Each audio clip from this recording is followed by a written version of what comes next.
Dopo 4 risultati utili consecutivi in casa, la Polisportiva Gioiosa cade nel derby tirrenico contro una cinica Polisportiva Acquedolcese che espugna il comunale di Gioiosa Marea nella 14ª giornata del campionato di eccellenza. Un KO che pesa e biancogranata non perdevano davanti al proprio pubblico dallo scorso 20 settembre, ma soprattutto perché arriva contro un avversario determinato e affamato di punti salvezza. L'Acquedolcese gioca con ordine, soffre quando serve e colpisce nel momento decisivo, dimostrando grande concretezza grazie anche all'arrivo in panchina del tecnico Michele Cataldi.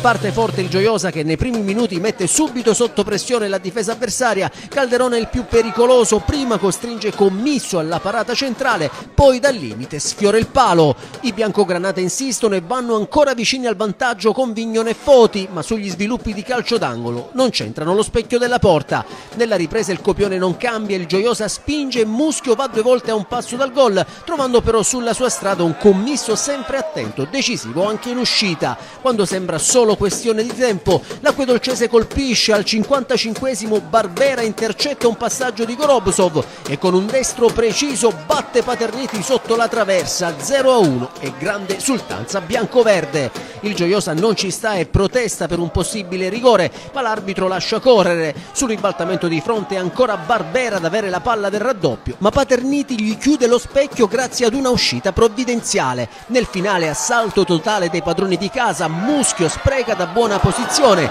Parafioriti calcia al lato dalla distanza e Neto trova l'ennesima risposta di Commisso che blinda il risultato. Il Gioiosa resta fermo a 19 punti, ottavo in classifica. Per l'Acquedolcese invece è una vittoria pesantissima. Dopo 8 gare senza successi, i biancoverdi tornano a sorridere, salgono a quota 10 e riaccendono la corsa a salvezza.